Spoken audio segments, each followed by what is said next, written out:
여러분, 저희가 자주 경매법정에 갑니다. 경매법정에 꼭 빠지지 않고 나오는 물건이 있습니다. 그것은 재매각입니다. 왜 최저입찰 금액의 10%를 날리고 재매각에 나오는지 여러분들은 아십니까?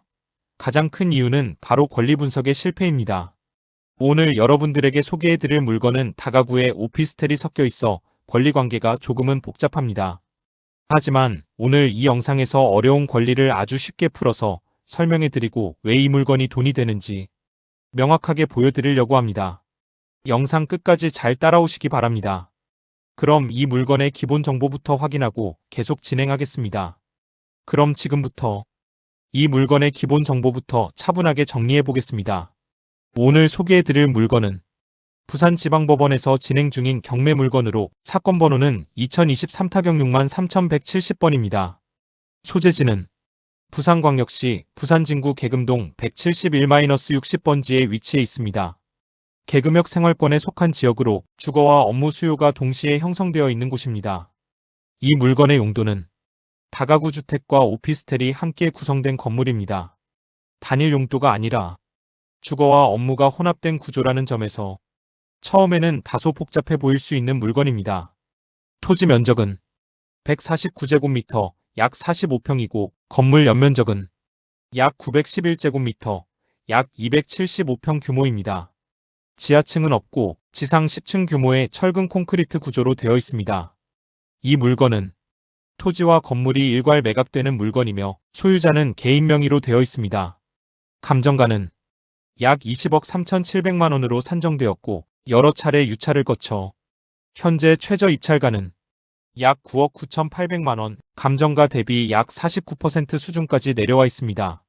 보증금은 최저가의 10%인 약 9,900만 원을 준비하셔야 합니다. 이번 물건의 매각 기일은 2026년 2월 25일 오전 10시 부산지방법원에서 진행될 예정입니다. 지금까지 보신 것처럼 건물 규모나 입지 그리고 가격 흐름만 놓고 보면 단순히 비싸다, 싸다로 판단할 물건은 아닙니다. 그래서 이 물건은 구조와 권리 그리고 전체 흐름을 함께 봐야 하는 물건입니다. 이제 다음 단계에서는 이 물건의 구조와 입지, 주변 환경을 중심으로 왜 임대 수요가 유지될 수밖에 없는 자리인지 차분하게 이어서 설명드리겠습니다. 이제부터는 이 물건의 구조와 입지, 그리고 실제 수익과 직결되는 사용 형태를 하나씩 짚어보겠습니다. 이 물건은 철근 콘크리트 구조의 지상 10층 건물로 지하층은 없는 구조입니다. 먼저 층별 구조부터 정확히 보겠습니다. 1층은 기계식 주차시설과 계단실로 사용되고 있습니다. 주거 세대가 아닌 순수 공용 및 주차 기능을 담당하는 층입니다. 2층과 3층은 각 층마다 다가구 주택 2세대씩 총 3세대의 주거 공간으로 구성되어 있습니다. 즉 2층 3세대, 3층 3세대 구조입니다. 4층은 다가구 주택 2세대와 오피스텔 1세대가 혼합된 구조입니다. 2층부터 주거와 업무 용도가 함께 사용되기 시작합니다. 5층부터 8층까지는 각 층이 오피스텔 단일 용도로 사용되고 있으며 층당 3세대씩 총 4개 층입니다. 9층 역시 오피스텔 2세대로 사용 중입니다. 10층은 통신실로 사용되고 있으며 임대 수익을 발생시키는 주거 세대는 아닙니다. 정리하면 이 건물에서 실제로 임대가 가능한 세대수는 총 23세대 구성입니다. 다음으로 엘리베이터와 주차를 보겠습니다. 이 건물에는 승강기 일대가 설치되어 있습니다. 10층 규모 건물에 엘리베이터가 갖춰져 있다는 점은 임차인 모집과 유지 측면에서 분명한 장점입니다.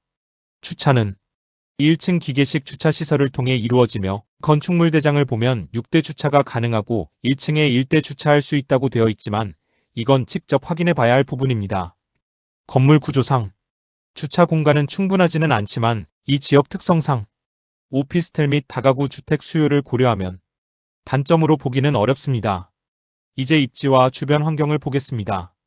이 물건은 부산 지하철 2호선 계금역 인근에 위치해 있으며 도보 기준으로 약 5분 내외의 접근성을 갖고 있습니다. 주변은 중소형 공동주택과 다가구, 오피스텔이 밀집한 지역으로 전형적인 임대 수요 중심 주거지입니다. 인근의 대학교와 편의점, 대형 종합병원, 약국, 음식점 등 생활 편의시설이 이미 충분히 형성되어 있어 임차인 교체 시에도 공실 리스크가 크지 않은 입지입니다. 도로 전면은 폭 약 4m 내외의 포장도로에 접해 있으며 차량 출입 역시 가능한 구조입니다. 다가구와 오피스텔이 섞여 있어 권리 분석이 단순하지는 않지만 구조 자체는 임대 운영에 불리한 구조는 아닙니다. 이제 다음 단계에서는 이제부터는 이 물건에서 가장 중요한 부분, 권리관계와 임차인 현황을 차분하게 짚어보겠습니다. 이 단계에서 판단이 흐려지면 아무리 가격이 싸 보여도 그 순간부터는 위험한 물건이 됩니다. 먼저 말소기준 권리부터 정확히 확인하겠습니다. 이 물건의 말소기준 권리는 2017년 11월 15일 설정된 근저당권입니다. 권리자는 주식회사 다운인베스트 대부, 채권 최고액은 11억 5,200만 원입니다. 이 근저당권을 기준으로 이 이후에 설정된 전세권과 임차권 등 모두 12건이 붙어 있습니다. 하지만 이러한 권리는 경매가 낙찰되면 모두 소멸됩니다. 문제는 기준 권리보다 선순위 권리가 있느냐 하는 것입니다. 확인해보니 없습니다. 결론적으로 이 물건에 붙은 모든 권리는 원칙적으로 말소 대상입니다. 하지만 이 물건은 토지와 건물 모두 동일한 말소 기준 권리를 기준으로 판단할 수 있어 권리 구조 자체가 꼬여있는 물건은 아닙니다. 다만 문제는 임차인 수와 점유 형태입니다. 이제 임차인 현황을 보겠습니다. 현재 이 건물에는 총 23명의 임차인이 존재합니다. 임차인은 2층부터 8층까지 각 층마다 3세대, 그리고 9층은 2세대가 거주하고 있는 구조입니다. 이 점이 이 물건을 단순하지 않게 만드는 핵심입니다. 임차인들의 공통적인 특징을 보겠습니다. 대부분의 임차인들은 말소기준 권리 이후에 전입하였고 확정일자 역시 말소기준 권리 이후에 받은 경우가 대부분입니다. 하지만 따라서 대항력을 갖춘 임차인은 극히 제한적이며 배당을 받더라도 전액 배당이 아닌 일부 배당 또는 미배당 가능성이 존재합니다. 실제로 배당 요구를 한 임차인들이 보증금 총액은 약 14억 원 수준으로 확인됩니다. 하지만 14번 세입자인 문호우님 은 기준보다 앞선 전입으로 되어 있습니다.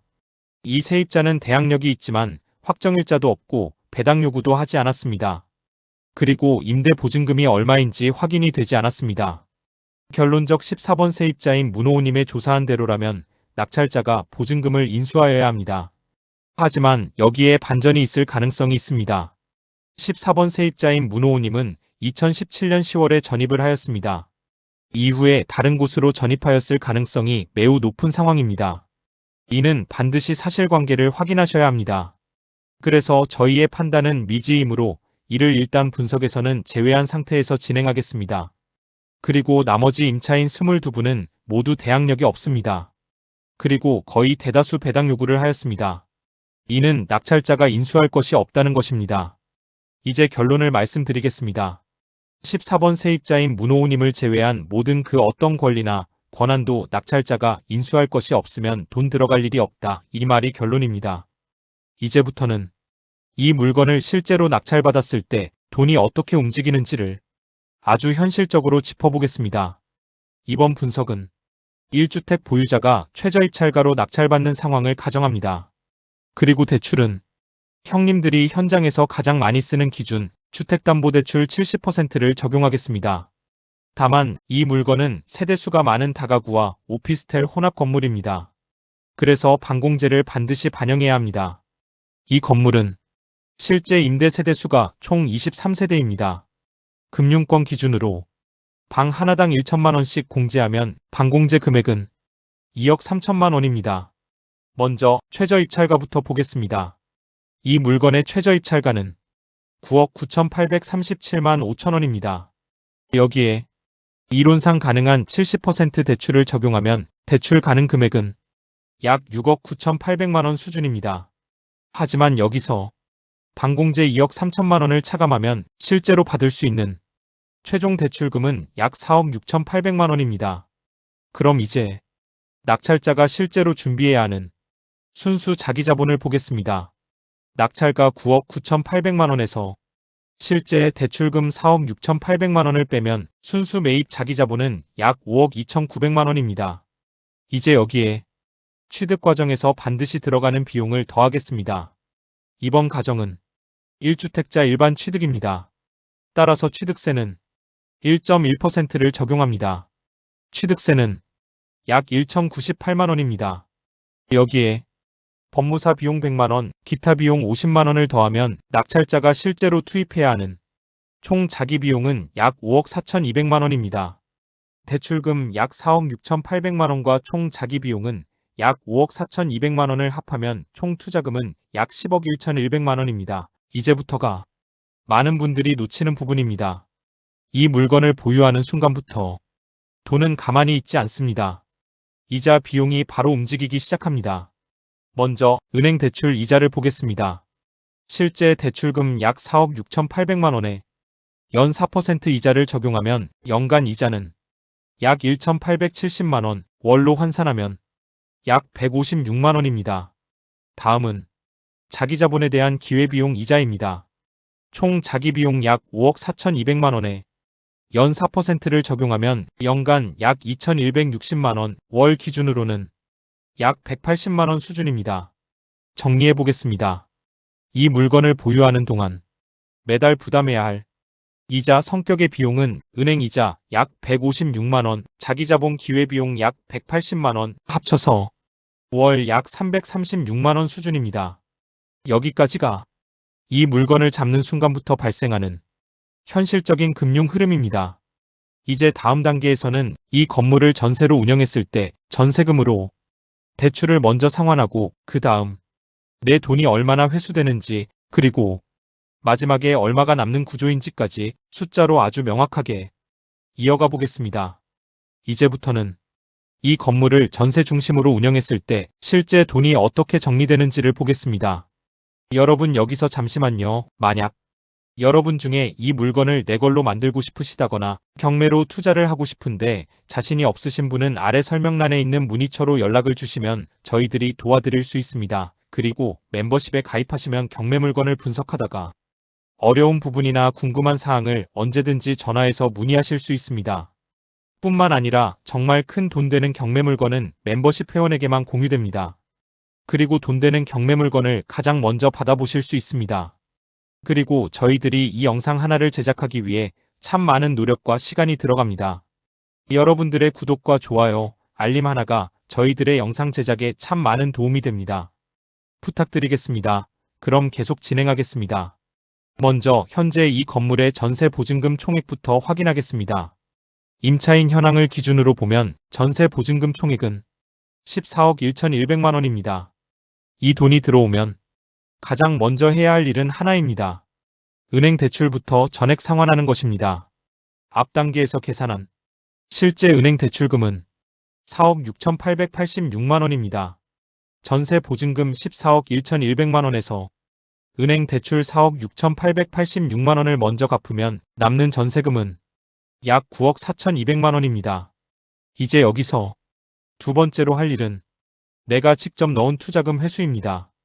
이 물건을 취득하면서 낙찰자가 실제로 투입한 총 자기자본은 약 5억 4,200만원이었습니다. 남아있는 전세금 9억 4,200만원에서 이 자기자본을 전부 회수하면 손에 남는 돈은 약 4억 원입니다. 여기까지 오면 이 물건은 어떻게 되느냐? 은행 빚 영원.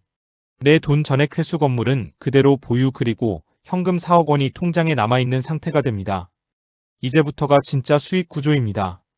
이 남은 4억 원을 신협이나 새마을 금고처럼 이자를 비교적 잘 주는 금융기관에 연 4%로 예치한다고 가정하겠습니다. 그러면 연 이자는 약 1,600만원, 월로 환산하면 약 133만원입니다.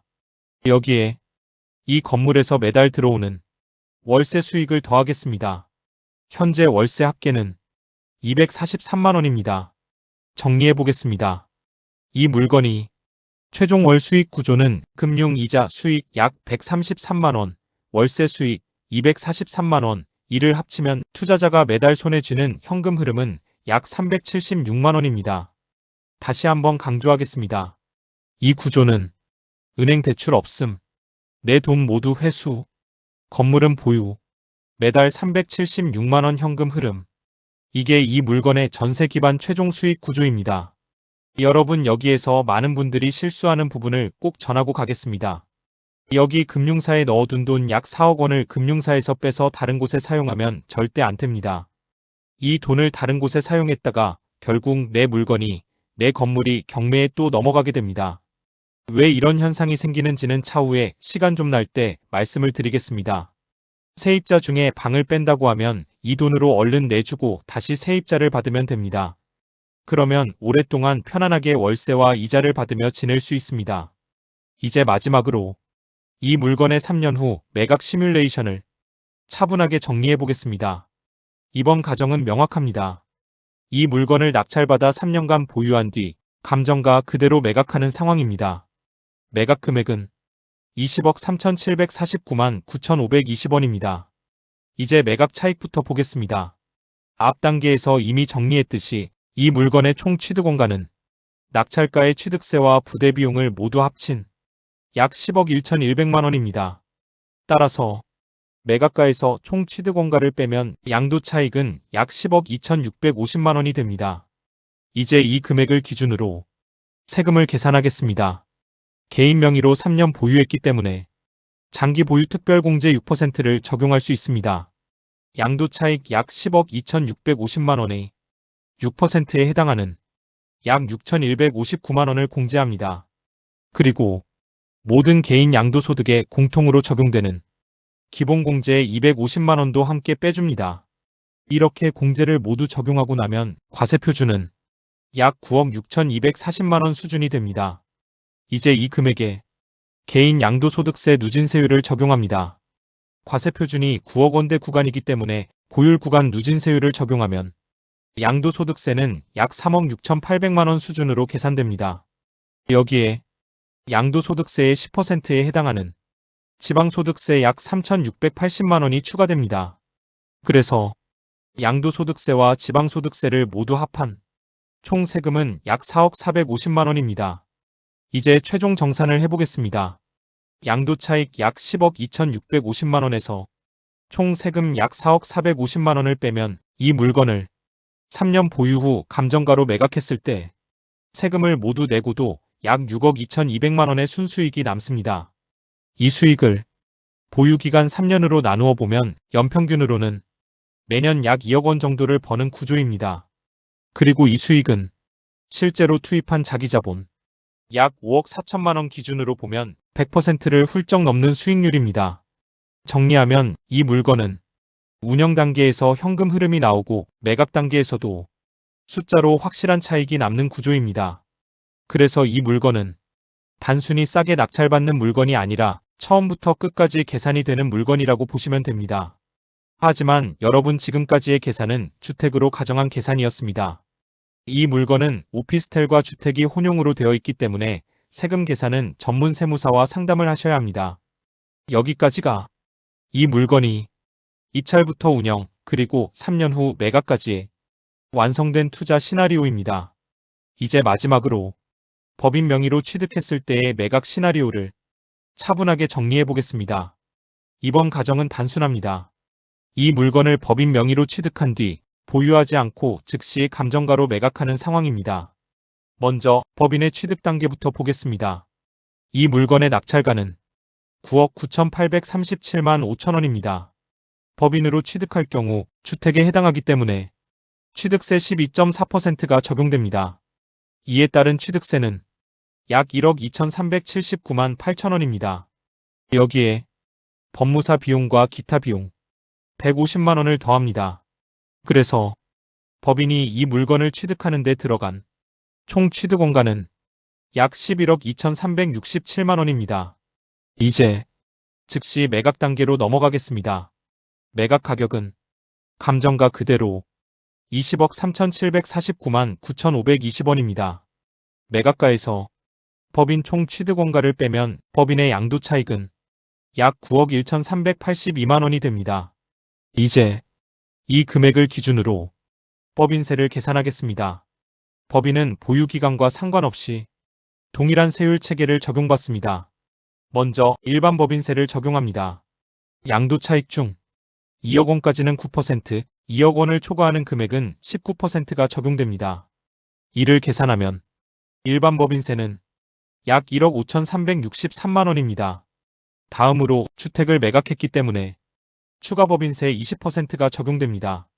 이에 따른 세액은 약 1억 8,276만 원입니다. 그리고 법인세 합계 금액에 대해 지방소득세 10%, 약 3,363만 원이 추가됩니다. 그래서 법인이 부담해야 할 총 세금은 약 3억 7천 원입니다. 이제 최종 정산을 해보겠습니다. 법인의 양도차익 약 9억 1,382만 원에서 총 세금 약 3억 7천 원을 빼면 법인이 즉시 매각했을 때 세금까지 모두 정리하고 통장에 남는 순수익은 약 5억 4,300만 원입니다. 정리하면 법인으로 취득할 경우 취득세 부담은 크지만 보유 리스크 없이 짧은 기간 안에 5억 원이 넘는 현금을 회전시킬 수 있다는 점이 가장 큰 장점입니다.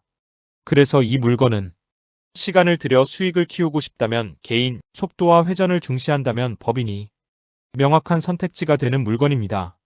여기까지가 이 물건이 법인 즉시 매각 시나리오입니다. 이제 정리해 보겠습니다. 이 물건은 입찰 단계에서 숫자가 맞고 운영 단계에서 현금 흐름이 나오며 출구 단계에서 개인으로 가도 법인으로 가도 결과가 명확하게 계산되는 물건입니다. 개인으로 접근하면 시간은 걸리지만 세후 기준으로 약 6억 원 이상의 수익이 남는 구조이고 법인으로 접근하면 취득세 부담은 크지만 보유 리스크 없이 짧은 기간 안에 5억 원이 넘는 현금을 회전시킬 수 있는 구조입니다. 결국 이 물건은 싸냐 비싸냐의 문제가 아니라 어떤 전략으로 들어가느냐에 따라 결과가 달라지는 물건입니다. 그래서 경매는 감이 아니라 정보와 숫자로 판단하는 정확하게 돈을 버는 경매입니다. 이 영상이 여러분들께 그 판단에 조금이라도 도움이 되셨다면 좋아요 한번 눌러주시고 경매 물건을 이렇게 처음부터 끝까지 숫자로 정리해보고 싶으신 분들은 구독 버튼도 함께 눌러주시기 바랍니다. 또 이 영상처럼 조금 더 깊은 권리 분석과 실전에서 바로 써먹을 수 있는 계산은 멤버십 영상에서 이어서 다루고 있습니다. 멤버십 가입은 영상 아래 가입 버튼을 눌러주시면 됩니다. 앞으로 올라오는 영상들을 놓치고 싶지 않으신 분들은 알림 설정까지 꼭 해두시기 바랍니다. 끝까지 시청해주신 여러분께 진심으로 감사드립니다.